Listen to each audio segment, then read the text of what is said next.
জামাতের কর্মীদের একটা কমন ডায়লগ, তুই তোর কমেন্ট দেখিস না, তোকে মানুষ কি বলে।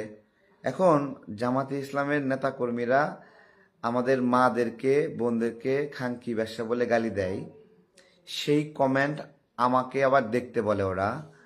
তো আমাকে বা আমার মাকে বা অন্যান্য রাজনৈতিক কর্মী যাদেরকে তারা গালিগালাজ করে, এই গালিগালাজটা জামাত শিবিরের লোকরা করছে।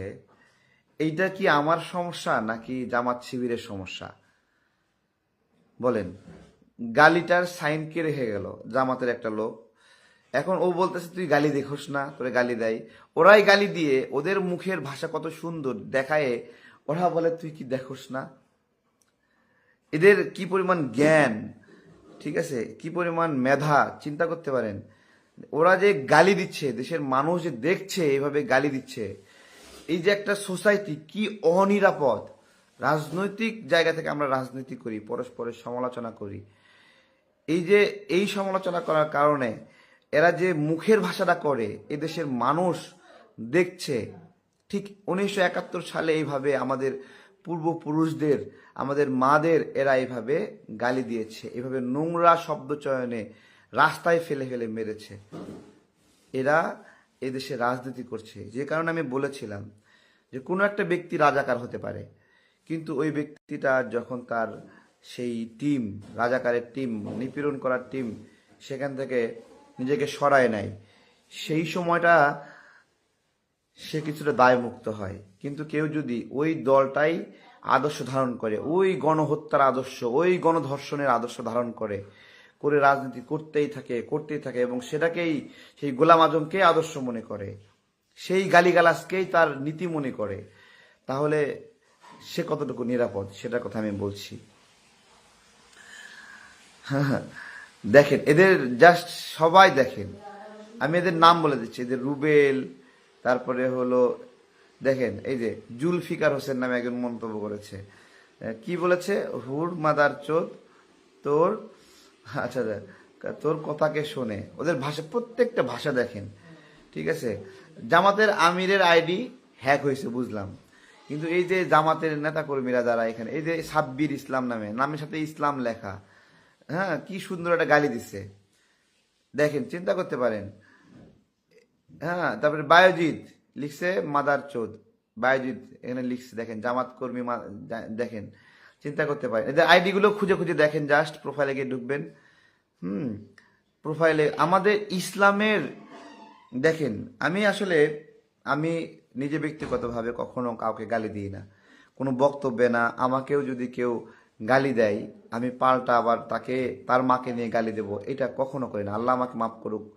আমি আমি আমি আমি কোনো জিদ নিয়ে, রাগ নিয়ে কোনো উত্তর দিই না, ঠিক আছে। আমি আমার রাজনৈতিক জীবনে আমি আমার আচরণ শেখার চেষ্টা করেছি ইউসুফ আলাইহিস সালামের জীবনী পড়ে, ইয়াকুব আলাইহিস সালামের ঘটনাগুলো পড়ে, আমাদের আমাদের নবী করিম সাল্লাল্লাহু আলাইহি সাল্লামদের ঘটনা, হাসান হুসাইন রাদিয়াল্লাহু তাআলা, তাদের বিষয়গুলো আমরা পড়ে আমরা সেগুলো সেগুলো জানছি, আমরা সেগুলো শেখার চেষ্টা করি। তো এরা এরা যে ইসলামিক দল বলে, এরা আসলে কার কার কার আচরণকে সুন্নত মনে করতেছে? এরা কি আমাদের নবী সাল্লাল্লাহু আলাইহি সাল্লামের সুন্নত মানে? নবী সাল্লাল্লাহু আলাইহি সাল্লামের সুন্নত কি গালি দেওয়া এভাবে? আমাদের সাহাবীদের সুন্নত কি এভাবে গালি দেওয়া? ওরা, ওদের মওদুদি সাহেব এ কোন ইসলামের প্রচলন করলো যে ইসলাম এভাবে মানুষকে গালি দেওয়া শেখাচ্ছে? এটা কি আমাদের বাংলাদেশের ইসলামের কালচার? এই জন্য আমি বলি, ইসলাম শিখবো আমাদের মসজিদের হুজুরদের কাছ থেকে, ইসলাম শিখবো আমাদের কওমি মাদ্রাসা হুজুরদের কাছ থেকে, যারা আমাকে ছোটবেলায় কোরআন শিক্ষা শিখিয়েছে, যারা আমাকে ছোটবেলায় বুখারী শরীফ পড়তে হবে তার গুরুত্ব বুঝিয়েছে, যারা আমাকে ছোটবেলায় তিরমিজি শরীফ পড়তে হবে তার গুরুত্ব বুঝিয়েছে। তো আলহামদুলিল্লাহ এগুলো আমাদের পড়ার সুযোগ হয়েছে। এরা যে ইসলামিক দল করে, এরা কখনো পড়েছে, কখনো গুরুত্বপূর্ণ মনে করে? হ্যাঁ, নাকি এরা গালি দেওয়াকে জিহাদ বলে মনে করছে? এবং জামাতের আশ্চর্য, জামাতের অনেক নারী কর্মী, বোরকা পরা প্রোফাইল দেওয়া, তারা হর হামেশাই গালি দিচ্ছে, আমাদের ইনবক্সে গালি দিচ্ছে। চিন্তা করতে পারেন, আমরা শুধুমাত্র মহিলা বলে মহিলা কণ্ঠটা আমরা এখানে শোনাই না, যে আমরা আমাদের কোনো আকারে ইঙ্গিতে কোনো নারী এরকম ভাবে খারাপ গালি আমরা প্রচার করি না। করি না, অসংখ্য গালিতে ভরে আছে। জাস্ট নারী সম্মান করি, তাই জামাতের হলেও তাকে আমরা এক্সপ্লোর করিনি। এইটা আমাদের শিক্ষা, যে আমরা কোনো নারীকে এইভাবে অসম্মান করতে পারি না। ওদের প্রত্যেকটা গালি দেখেন মাকে নিয়ে, প্রত্যেকটা গালি বোনকে নিয়ে। এবং জামাতের অনেক নেতাকর্মীদের আকাঙ্ক্ষা যে তারা আমার বৃদ্ধ মাকে ওদের শ্রদ্ধা সঙ্গী হিসেবে পেতে চায়, ওদের আকাঙ্ক্ষা। চিন্তা করতে পারেন, ভাগ্য ভালো আমার মা এভাবে ফেসবুক ব্যবহার করে না, তাহলে তাহলে তারা কি দেখত তাহলে? হ্যাঁ, তো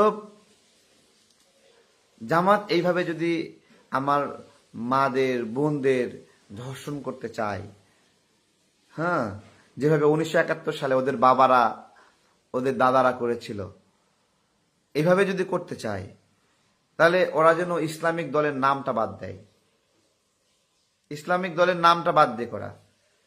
এবং দেখেন, এটা আন্দোলন হওয়া উচিত, যে একটা আন্দোলন হওয়া উচিত যে রাজনৈতিক দলের নেতাকর্মীরা খানকি, বেশ্যা, মাকে নিয়ে গালি দেওয়া, বোনকে ধর্ষণ করতে চাওয়া, এই ধরনের অ্যাটিটিউড রাখে, তারা জামাতে ইসলাম, ইসলামী নাম ব্যবহার করবে এবং দেশে রাজনীতি করে করে মানুষকে এভাবে নোংরা ভাষায় গালিগালাজ করবে আর ইসলামিক নাম ব্যবহার করবে।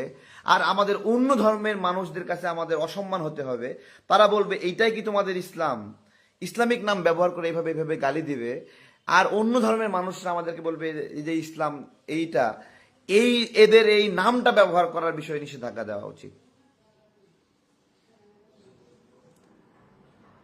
আল্লাহ আল্লাহ মাফ করুক। এবং কখনোই কখনোই আমার আমার পরিবারের, আমার বংশের কেউ এদের রাজনীতির সাথে সম্পৃক্ত না করুক, আল্লাহ সেই ধরনের মন মানসিকতা না দেয়। এবং আমি বেহেশতে তো এদের সাথে যেতে চাই না, দোজকেও যেন এদের সঙ্গে জায়গা না হয়। যেখানে জামাত আছে, কি কি চিন্তা দেখেন জামাতে ইসলাম নামের এই রাজনৈতিক সংগঠনের। এরা এইভাবে গালিগালাজ করে বেহেশতে যাবে, যাদের বাপ দাদারা ধর্ষণ করেছিল, ধর্ষক, খুনি, এদেশের মানুষকে হত্যা করেছিল। আল্লাহ রাসূল বলেছেন, যে ব্যক্তি একজন ব্যক্তিকে হত্যা করলো সেজন্য পুরা জাতিকে হত্যা করলো। আর যারা পুরা জাতিকে হত্যা করছিল জামাত শিবির, তাদের অপরাধ কতটুকু? তারা জান্নাতে যাবে নিশ্চিত, তাই না? এবং সেই জান্নাতীরা আবার অন্যদেরকে জান্নাতে নেওয়ার ক্ষমতা রাখে। যাক, জাস্ট গালি, ইনবক্সের গালিগুলো দেখেছেন একটু, এবং এখনো এখানে কমেন্টও আপনারা দেখছেন এদের গালির ভাষাগুলো। ঠিক আছে, আমাদের লক্ষ শহীদ, লক্ষ ধর্ষিত বোন, মা, যাদের বিনিময়ে এই বাংলাদেশ আমরা পেয়েছি, সেই খুনিরা এদেশে রাজনীতি করছে বীর দর্পে, ইসলামের নাম দিচ্ছে আর মানুষকে গালিগালাজ করছে। এইটা এইটা ঠিক আছে।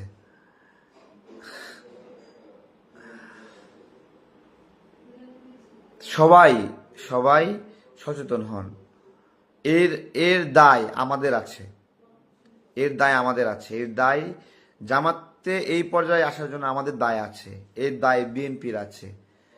আমরা ওদেরকে স্পেস দিয়েছি, এখন ওরা ওরা শক্তিশালী হয়ে আমাদেরকে গালি দিচ্ছে, অন্যদেরকে গালি দিচ্ছে, সবাইকে গালি দিচ্ছে। এবং বেশ্যা, খানকি এসব ছাড়া এদের মুখে কোনো কথা আসে না। এটা আমাদের দায়, হ্যাঁ, এটা আমাদের দায়, সবার দায় আমাদের। আমরা এদেরকে এই স্পেসটা দিয়েছি। একটা ঘটনা বলি, ধরুন আপনার গ্রামের নাম, আপনার কুসুমপুর, আপনার গ্রামের নাম কুসুমপুর। গ্রামে আপনি একজন মুরব্বী, মানে আপনি একজন বয়োজ্যেষ্ঠ ব্যক্তি, আপনি হত্যা করেছেন একটা মানুষকে। আইন অনুযায়ী আপনি যেহেতু হত্যা করেছেন, আপনাকে আইনের আওতায় নিয়ে আসতে হবে, আপনার কোনো একটা শাস্তি হবে। তো এলাকাবাসীকে আপনি কিছু টাকা পয়সা দিয়ে খুশি করে মামলা করতে দিলেন না, নিহত পরিবারকেও ক্ষতিপূরণ দিলেন, মামলা করতে দিলেন না। এরপরে আপনি বলছেন যা হয়েছে হয়েছে, আপনারা ক্ষমা সুন্দর দৃষ্টিতে দেখবেন, আমি নির্বাচনে দাঁড়াচ্ছি, চেয়ারম্যান হতে চাই। একটা খুনি, যার থাকার কথা জেলে, সে বলতেছে চেয়ারম্যান হতে চাই। অথবা আপনি একটা হাউজিং সোসাইটিতে থাকেন, সেখানে একটা হত্যা করেছেন, আপনি হত্যা করার পরে বলছেন আমি ক্ষমা চাই, ক্ষমা চাই এবং আমাকে আপনারা সোসাইটির চেয়ারম্যান করেন। এটা কি হয়? আমি বলতে চাচ্ছি 1971 সালে যারা এদেশের মানুষকে নির্দয়ভাবে হত্যা করেছে, সময়ের পরিক্রমায় তারা সেই দলটা পরিবর্তন করলো না, বিলুপ্ত করলো না, এবং পরিবর্তন ও বিলুপ্ত না করে রাজনৈতিকভাবে শক্তিশালী হয়ে এদেশে আবার বলতেছে তারা এদেশের ক্ষমতা চায়, শাসন করতে চায়, বলছে আমাদের ভুল হয়েছে, মাফ করে দেন, সুযোগ দেন আমাদেরকে।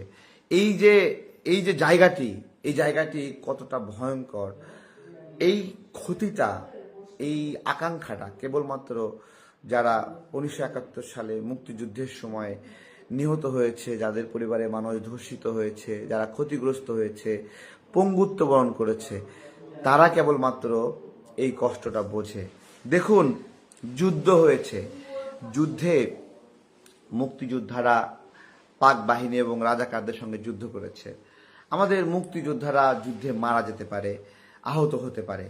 এইটা লড়াইয়ের ময়দানে দুই পক্ষ ক্ষতিগ্রস্ত হতে পারে। আমার প্রশ্ন হলো, যে বেসামরিক নাগরিকদেরকে লাইন করে দাঁড়িয়ে রেখে হত্যা করেছে জামাত, যে বেসামরিক নারীদেরকে ধর্ষণ করেছে, এবং যে বেসামরিক নাগরিকের সন্তানকে পায়ের নিচে পা দিয়ে আরেক পা টান দিয়ে ছিঁড়ে ফেলেছে, সেই হত্যাকাণ্ড, আমি আবারও বলছি, মুক্তিযোদ্ধাদের সঙ্গে যুদ্ধ হয়েছে, সেই যুদ্ধে দুই পক্ষের অনেকে মারা যেতে পারে, কিন্তু যে বেসামরিক নাগরিকদেরকে জামাত আল বদর হত্যা করেছে, বুদ্ধিজীবীদের হত্যা করেছে, নারীদের ধর্ষণ করেছে, এইটাকে বলা হয় গণহত্যা, ক্লিনজি, কমিউনিটি ক্লিনিং বলা হয়। লড়াইয়ের সময় মারা যাওয়া, এটাকে কমিউনিটি ক্লিনজি বলে না। কমিউনিটি ক্লিনজি হলো নিরপরাধ মানুষদেরকে সারি করে হত্যা করা। সেই হত্যায় যারা জড়িত তারা বলছে ক্ষমা করে দেন, এবং তারা রাজনীতি করার অধিকার চায়, এবং তারা বলছে রাজাকাররা দেশপ্রেমিক। চিন্তা করতে, মানুষ হত্যা করেও দেশপ্রেমিক হওয়া যায়। তো যাই হোক, সেই দল, আমি বলি, ওই যুদ্ধ অনেকেই করতে পারে, মুক্তিযুদ্ধও করতে পারে, পাকিস্তানের পক্ষ নিয়ে যুদ্ধও করতে পারে, কিন্তু ওই পক্ষটা বছরের পরে বছর ধরে রাখা, এটাই হলো অপরাধ। পক্ষ ত্যাগ করাটা হলো গুনাহের শিকার। আর পক্ষ ধরে রেখে ওই লিগেসি, ওই আদর্শ স্ট্যাবলিশ করার, ওই খুনিদের আদর্শ স্ট্যাবলিশ করার যে মনোবাসনা, এইটাই রাজাকার বৃত্তি বলে, এইটাই আল বদর বৃত্তি, এটাই আল শামস বৃত্তি। এরা দেশপ্রেমিক হতে পারে না।